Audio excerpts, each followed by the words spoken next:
Hello and welcome to another video. And today we have another board that came in from a viewer, and we have something very interesting as a little gift from him. We have a D-little CPU that is dead as a keychain.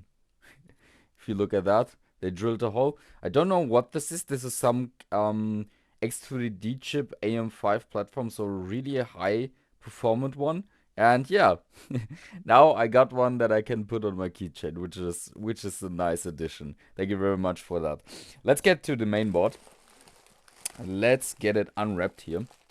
So we have an Asrock board, an Asrock B550 Pro 4.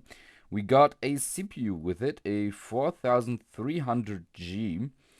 And I can already see that this heatsink is on backwards. There's no heatsink supposed to be at the top VRM. I will need to check the email that I've gotten from the viewer. I think he said something of that this board has missing components at a specific spot, and we will need to take a look at that. But we will probably also have to take the heatsink off just to put it on the right way. So let me quickly check what he said in his email, and let's proceed from there. So, in his email, he said that this board hangs on a CPU and a DRAM LED, and that the last time this posted, it took a very long time. He got that processor just for testing, so that processor should be okay. He said that also he found some physical damage around the SIO, so we're instantly going to go around under a microscope, and let's have a look at the SIO area if we can find anything there. So let's have a look. This is the top left of the SIO. And let's now see if we have any damage around the components here. And so far it looks very clean. So nothing damaged here. Let's have a look at the... This is the audio controller. Well, there's also nothing here. Seems all to be fine.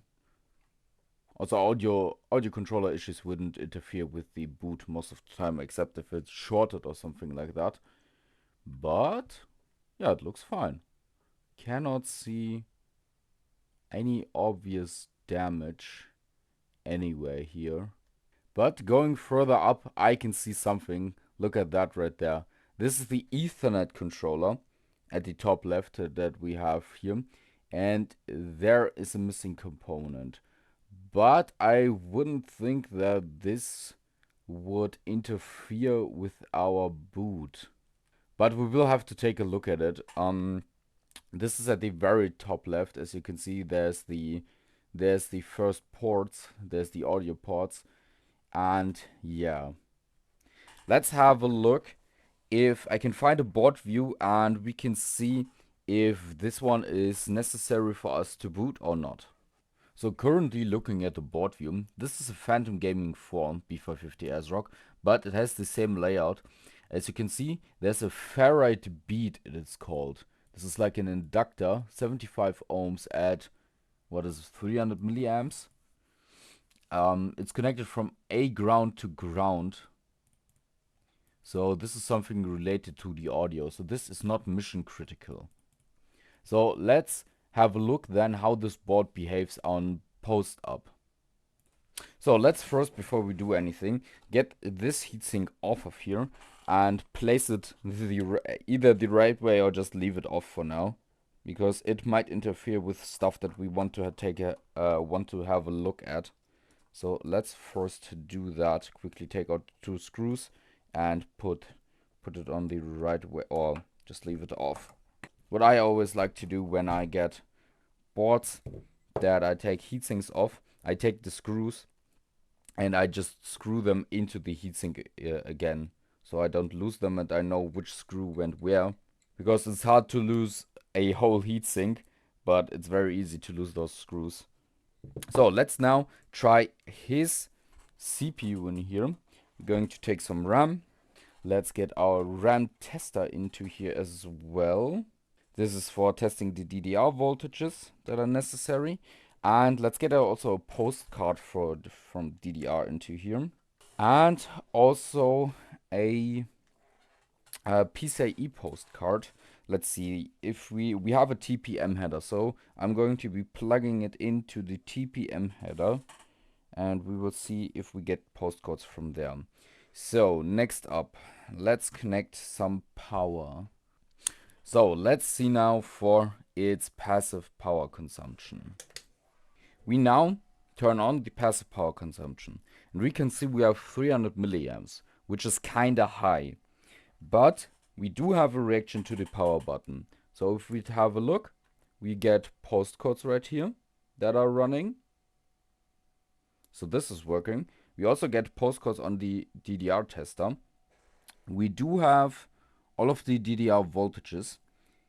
Our CPU does not seem to get warm whatsoever. So I'm currently touching the CPU, and I don't feel any heat so far. And the board is stuck at 1.2 amps and with the CPU and a DRAM LED, like the owner said. So, first things first, let's turn this off. Let's measure the CMOS battery. Let's see if that is drained or something. So, let's see. We have 3 volts, which is good. So, we're going to take the battery out. We're going to be looking for the clear CMOS header on this board. Let's see here. There's a small header down here where I have my probes right there. I'm going to short that clear CMOS header for a couple of seconds. And what we're going to do now, let's try this again, see if we have any change. So far it looks to be about the same, 1.2. Voltages are running for the DDR, and we still have DRAM and CPU LED. So no change with that. Okay, let's turn this off again. Let's now test different CPUs, just to be sure that they have the same post behavior. Let's start with a 2200G. I would guess that the processor that he sent is known good because he specifically bought it for that reason. But we don't know because we haven't seen that thing post. So let's see now with my 2200G. We have quite similar behavior. CPU and DRAM 1.15 amps, so almost the same. No CPU activity as far as it seems. And no change. We also, what is interesting, we do not get any beep codes. So that is also something to keep in mind. We do not get as far as getting beep codes for anything. What I want to try, let's put the DDR into different slots. So let's get into a different channel with our memory stick. And let's test now again. And this time we have a different behavior, which is kind of weird. As you can see, how it's jumping. So it did do something different with us putting the RAM into the different slot. And now it's stabilized again. Weird. Now it's stabilized and now it's not going anywhere anymore. That is a very weird behavior. Let's reset the board. Okay, that didn't do anything. Let's try the power button itself, if it reacts to turning it off. Okay, it doesn't want to react to turning it off. Let's hard reset the board, cutting its power. Let's turn it off on once more, and let's try again. And this time we instantly have the behavior that we had before. Okay, let's get into a different slot yet again, just to be sure. And this time we get a similar behavior again, and let's see if it stabilizes also. And goes to like 1.1 amps. Yeah, 1.1 amps now again. Okay. Let's now try a different CPU again. Because on AM4 you definitely need to try different generations. I do not know if the 2200G is actually supported on here or not. So we're going to go for something like the 3100. This is basically supported by almost everything, but it doesn't have integrated GPU. But we just want to see if we have any different behavior. But it looks to be the same. 1.1, almost 1.2 amps. It jumps to 1.5 amps in between, I can see that. 1.3, 1.6. But the boot doesn't change. So there's a little bit of activity with this one. 1.6 amps, 1.8. Now it's into 2 amps, 2.2. CPU gets warm, 2.2 amps, 1.7, 2 amps. Interesting, the CPU gets really warm. Let's see, will this post on its own? So definitely different behavior now. I do get other post codes now on my post analyzer that is plugged into the TPM header. But it seems to be stuck in a cycle of posting. But we also do not have a GPU on here, so we might want to do that. Let me quickly put up the board so we can put a GPU in here and see if it wants to boot when there's a GPU in here together with that CPU. So let's turn it off once more. So let's put a CPU into here and also turn on the post screen just in case. And let's now try this again.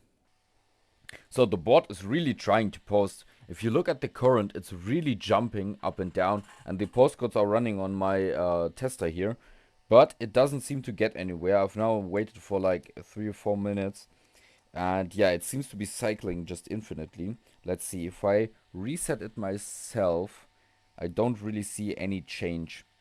So what I want to try, let's see if it reacts to the power button when turning off. Yeah, it turned off, but it instantly turned on by itself again. Let's see if this time it has any change on it. Okay, there's no change so far. Let's put the BIOS battery back into here. And let's see if we change the position of the RAM once more. If we have any difference now. So it does go back into the boot cycle that it had before.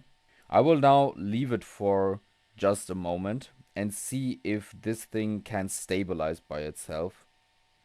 Okay, there's no change. So let us run for a little bit, and the power consumption really looks like it wants to boot. Like at some points it really jumps up to 3 amps or something like that, but it just keeps cycling all the time. So because we did get an effective change with that, let's try another CPU into here. If we get any change with that, if with a different CPU it can have the same behavior and maybe even go further than that. So let's turn the board off. Let's now go for a 4100 and see if it has a similar behavior with that.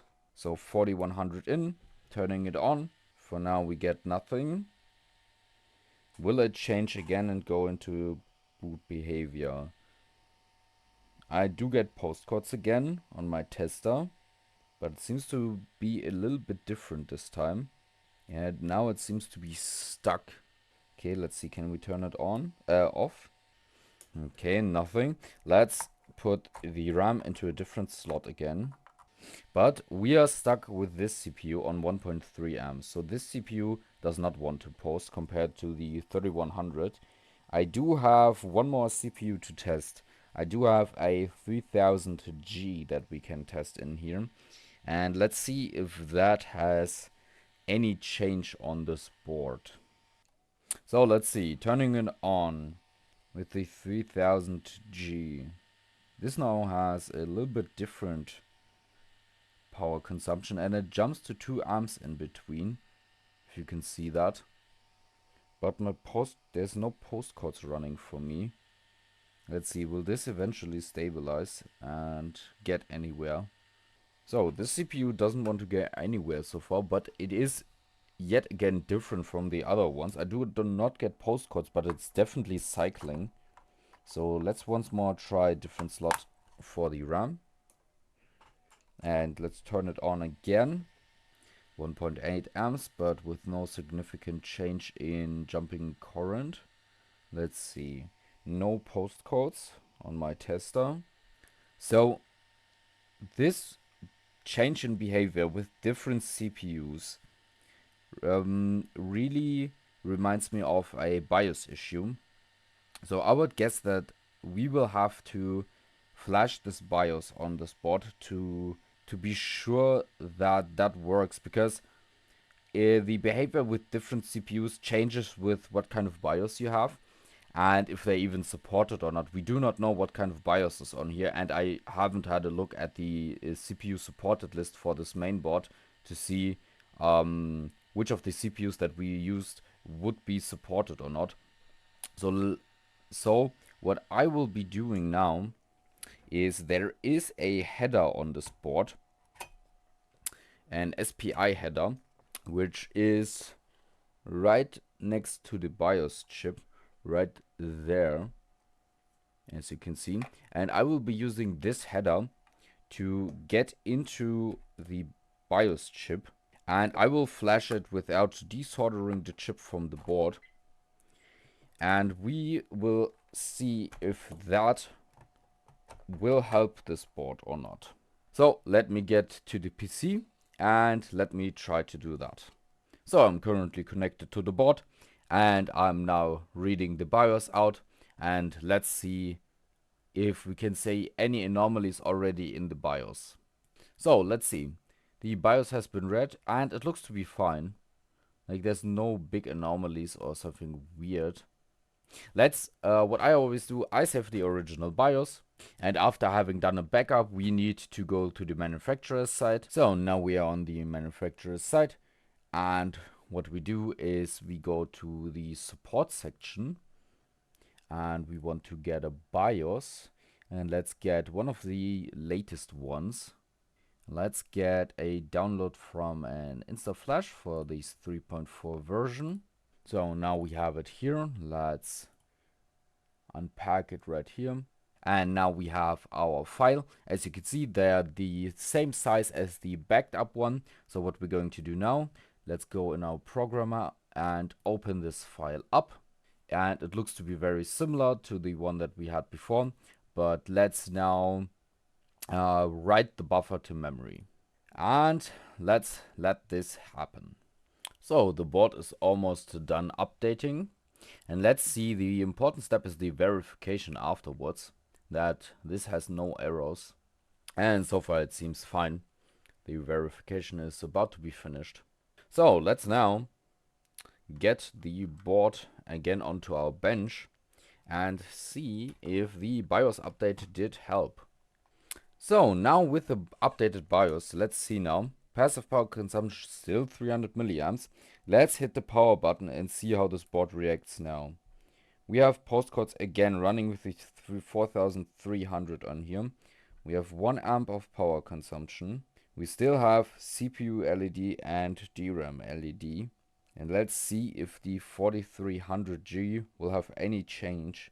If not, we might need to go to the 3100 and see if that does anything, because this seems to not react differently than we had before.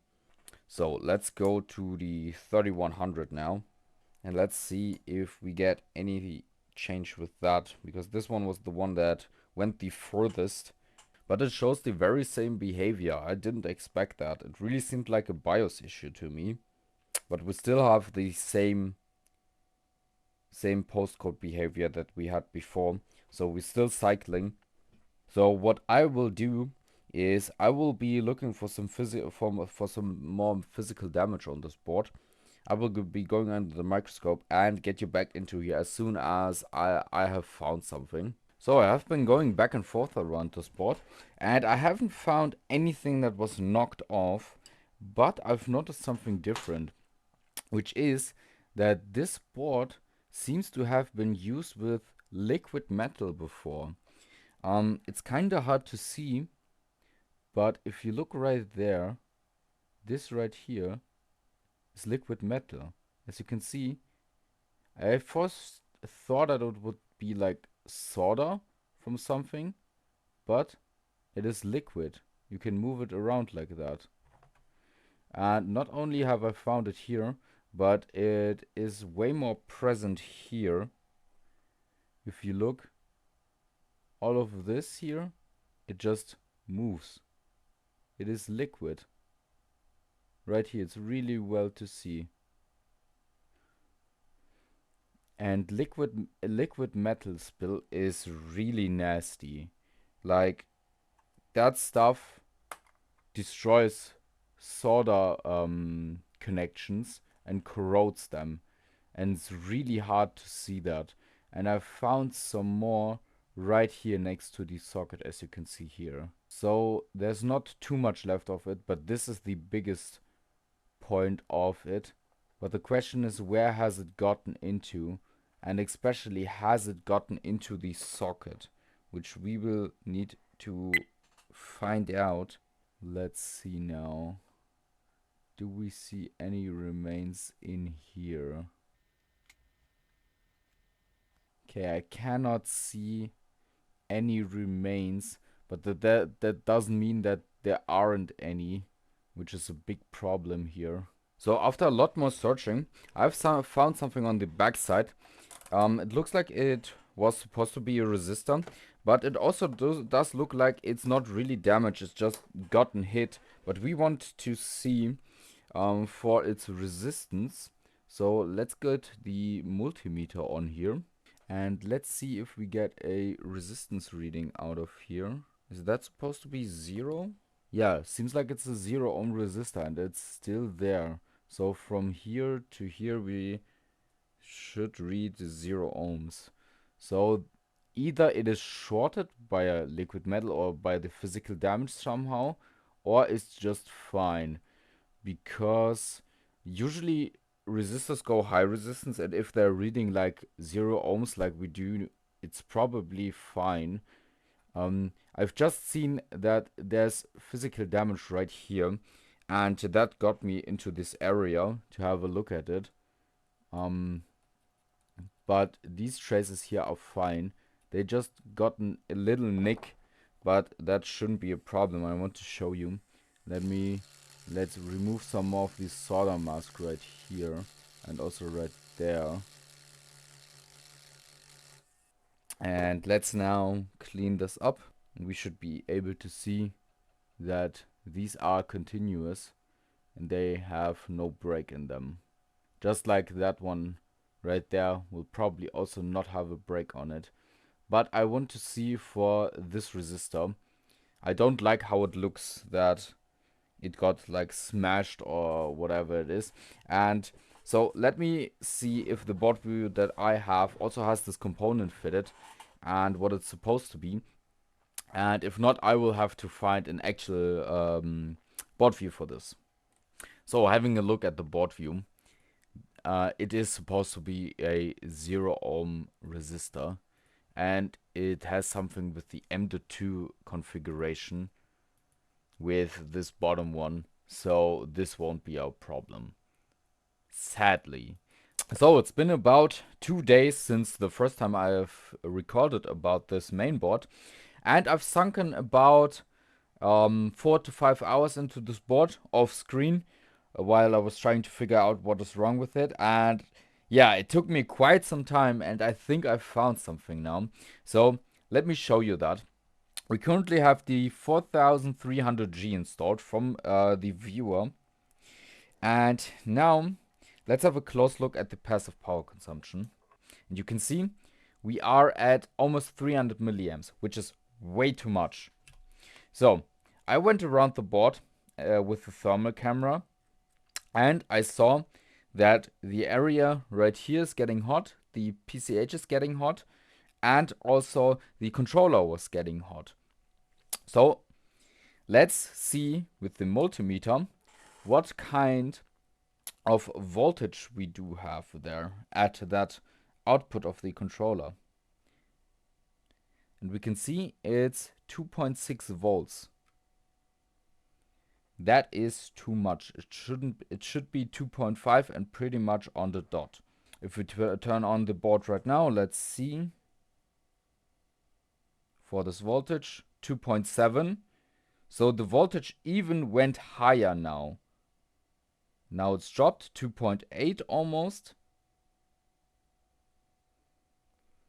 And something is very weird about this voltage. As you can see, 2.8, and it's just rising. It just keeps climbing. So something is very weird about this voltage. It drops and then goes high again. Now almost 2.9 volts. before I started recording, I saw voltages up to 3.6 volts. Yeah, now you can see it's almost 2.9 already. And it just keeps rising. It will just keep going. 2.9 already. And it will just infinitely do that and just keeps increasing the voltage. I don't know if it's infinitely. At least like the highest I saw was 3.6 volts on that. So let's see at that area. I've already reworked quite some parts of that because I was testing something, and that's what I want you to get into here. So let me get the microscope view on. So under the microscope now, you can see this area of this buck converter now. I have reworked this area already. I've taken that coil off. That is why you can see the solder right here on that capacitor. I just put leaded solder under the coil so it's easier to remove. So let's together. This area doesn't look bad. There's nothing wrong with here. And I've already looked. These resistors here are the feedback resistors for it. And it all looks fine. I haven't taken any measurements, but let us do one thing, something that I wanted to experiment with, which is we're going to be taking this coil off. This has leaded solder already under it because I've taken it off and on already before, so it will be easy to remove. There it is, came off quite easy. We're going to be swapping to the overhead again. So the coil is now removed. We won't have the output of this chip anymore. So let's now go in the overhead view again. And what we are going to do now is I will turn on my power supply, my bench power supply. I have 2.5 volts on my tweezers right now, which are, let me get them out of here. I have these tweezers right now, where I'm going to hook up my bench power supply with 2.5 volts. And we will be injecting those 2.5 volts into that rail that we saw. And you can already see the power consumption is not 300 milliamps anymore that we had before in the passive state, because the 12 volts is already running. So let's now, I'm gonna connect this now.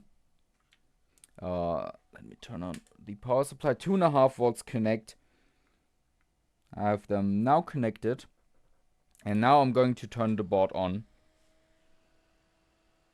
And now have a look at the power consumption. 3 amps we just saw restarted by itself. Postcodes are running. The debug LEDs are going further. Board is still resetting a lot by itself like we had before. 3.2 amps. And there's a picture. That's an output. We have actual BIOS screen with 2.5 volts applied at the PCH manually this time. And it even reacts to the power button. Turns off just like it should. I cannot believe how long it took me to find that. That should have been so much quicker to find. So the 4300G is definitely working. The BIOS was working from the beginning on. Now the question remains, why does this controller not do what it's supposed to do? We might just need another controller on here. But first I would want to check the feedback on this board to see if those resistors that are on there are still in spec where they're supposed to be.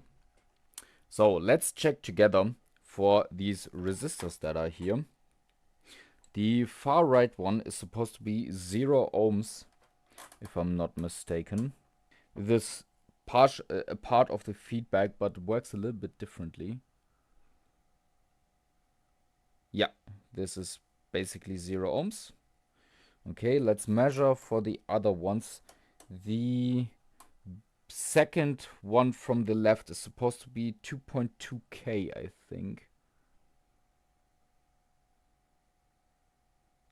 A little bit less with like 2K ohms, but that is fine.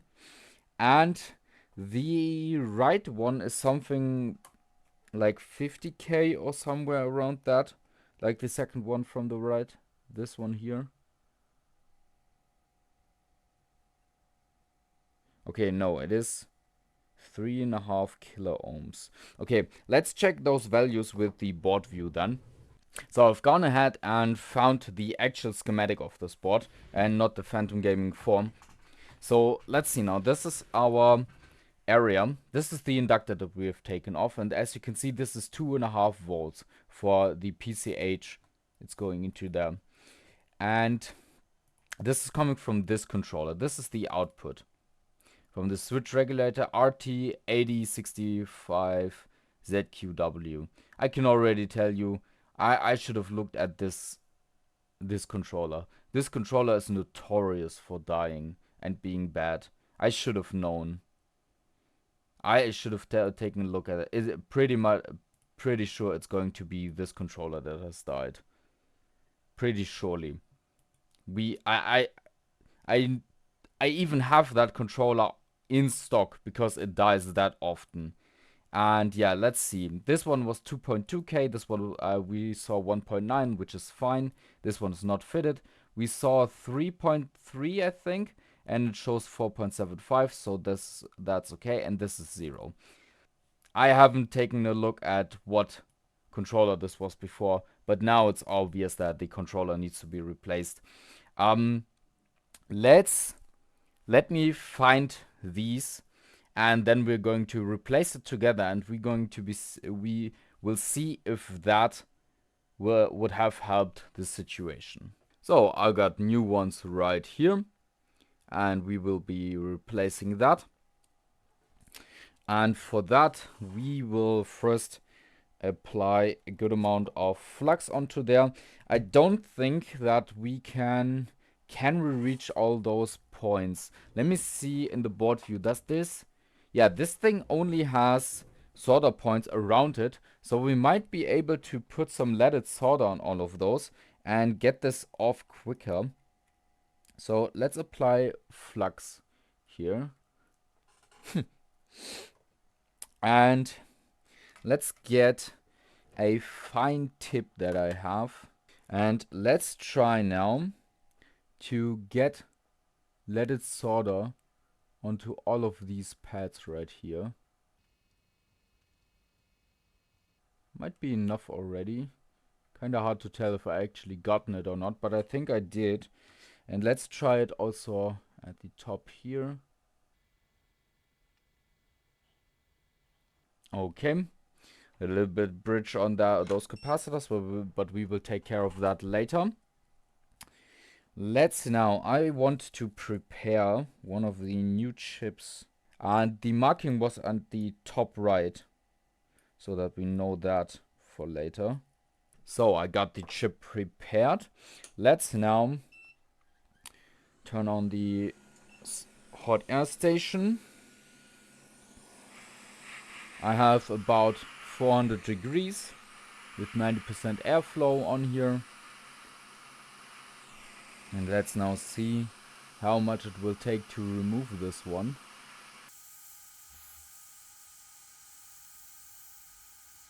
So the chip is off, and it does have a ground plane under it. So we couldn't reach all of the parts before. So let's now put some flux on there. Be sure to have added leaded solder to all of the pads. So let me do that quickly.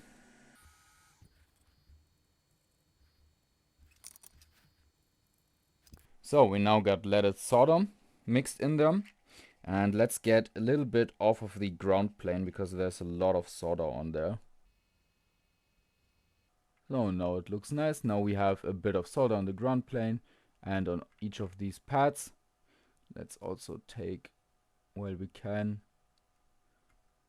take some off of here. And now let's get the new chip into here. There it is, with the marking in the right position.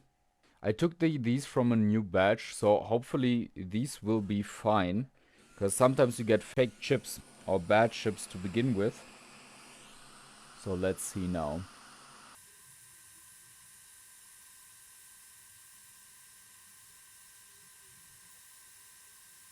Not the prettiest, but let's get it a little bit better, like that. And let's now also get the coil instantly and put the coil back where it's supposed to be.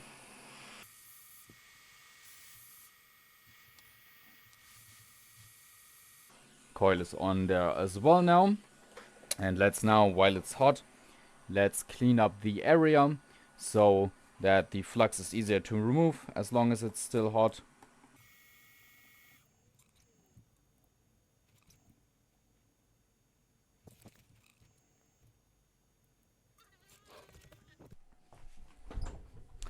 So now the area is clean.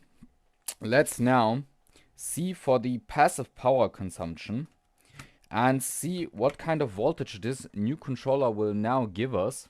So I'm very interested. I hope that that is a good controller and that the soldering was fine there. And it won't blow up in our face now. So multimeter is connected. Let's get the view onto here with a voltage reading. And also get the passive power consumption. So giving it 5 volts. 300 milliamps yet again. That is not good. Let's see. It was 300 milliamps and how much volts? But it's 2.5 volts. That is pretty much how it was supposed to be. But why does it have such high power consumption? Oh, I think the controller gets very hot.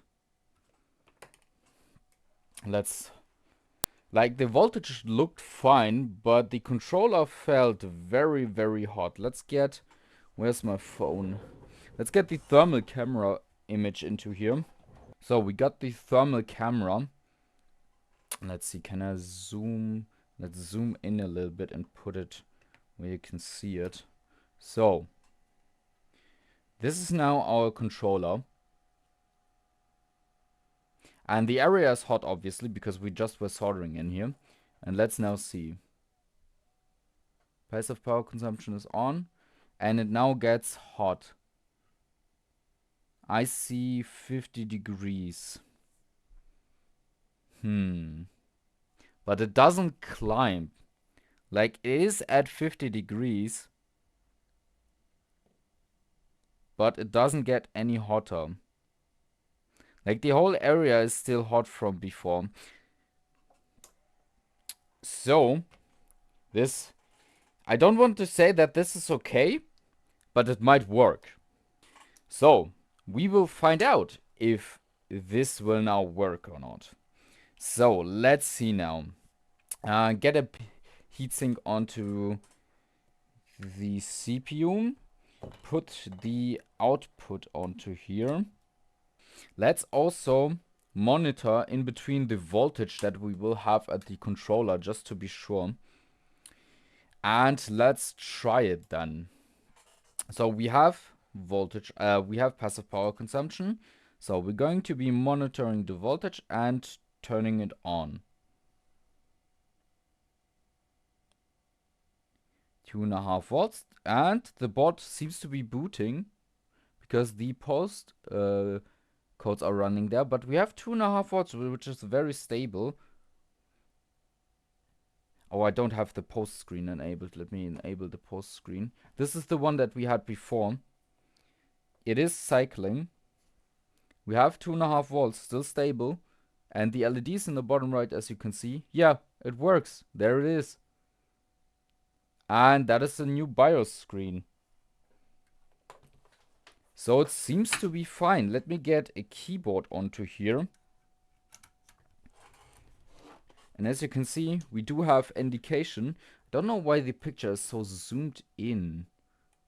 Kinda weird. Why my capture isn't working properly. But if I press F10 now, you can see I can change this. And it does work like it's supposed to be. And let's have a look at the voltage. The voltage is still 2.5 volts, which is just like it should be. My props are slipping a little bit, but it is 2.5 volts and it is working fine. As you can see, I can go through the individual menus. So let me get this board buttoned up, get all the heatsinks on here again, get an M.2 into here, and we're going to see if this goes into Windows and if it will be stable. And we will do another check with the thermal camera of that controller. So the board has now posted and the board is up. I had to do a little jump cut because this board still behaves weirdly. But one thing I want to say, if you get this IC, which is the RT8065, that thing has been a pain in the ass for generations. Especially if you've been fixing Z97, Z170, everything around that area. This chip has been used a lot for PCH voltages for like 1.05 volts. And it has been dying all over the place. All of the time, this chip will eventually fail. And it might even fail on this board yet again. So, if you see this chip, just run. Or if you know that it is populated on your board, take a good look at it. Because as you were able to see, there was voltage from it produced. But the voltage wasn't stable and was drifting somewhere. So that chip just fooled me in the beginning of thinking that it was actually working and doing what it's supposed to do, but it wasn't. So yeah, that buck converter has died so many times. So another thing for this board that I've noticed while trying to boot it, that this board likes to get stuck during the boot sequence. And you will need to reboot it in order for it to post. Especially if you go from a complete cold boot. Let me show you. If you turn this off, now turned off, let's see that the power consumption goes to 0. So, power consumption went to 0. I'm now going to be waiting a little bit and have the power supply turned off. Now from a cold boot, let's see this again. And again, it got stuck. 1.8 amps, not going anywhere. Coming from a cold boot. And now, hitting reset. And all of a sudden it boots. Behaves very weirdly. What I will try, this has already the original BIOS on it. I flashed the original BIOS. And what I'm going to do, I will be trying to flash the BIOS within the board itself with the its own utility. And that might help it. So I've now flashed the BIOS on here. This is now a cold boot. And let's see now if it won't want to start from the first time or not. And it seems like not. We're stuck on 4D. And there's nothing else happening. 1.6 amps. And it just stays on that. There's already a new BIOS battery here. That is confirmed good. The voltage of the controller is still fine. That we replaced. And now let's have a look. If we now reset the board. If we hit the reset button. Okay, it's again 4D. So it's again stuck. Let's do it some more times. Third time, 4D. And again 4D. Let's try to turn it off completely. Turned it off. And it started automatically by itself. 4D again. So it's off. Let's turn it on again. And again 4D. I've noticed something sadly. If I now take my hot air station, if I heat up the PCH area, now it's hot And if I now press reset,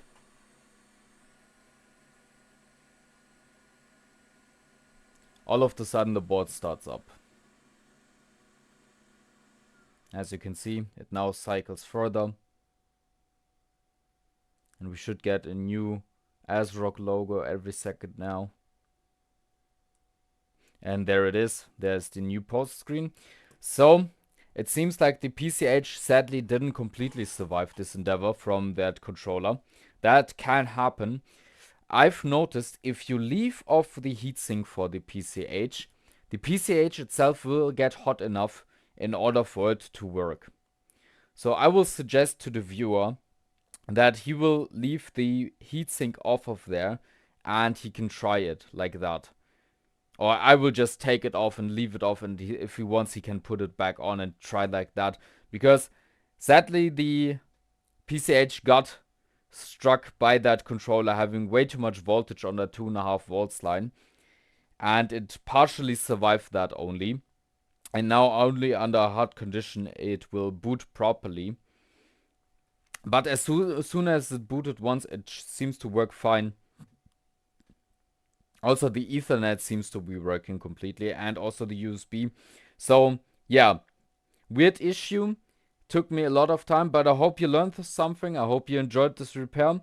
This was Mainboard Medic. All of my tools are linked in the video description as always. Thank you very much for watching, and goodbye.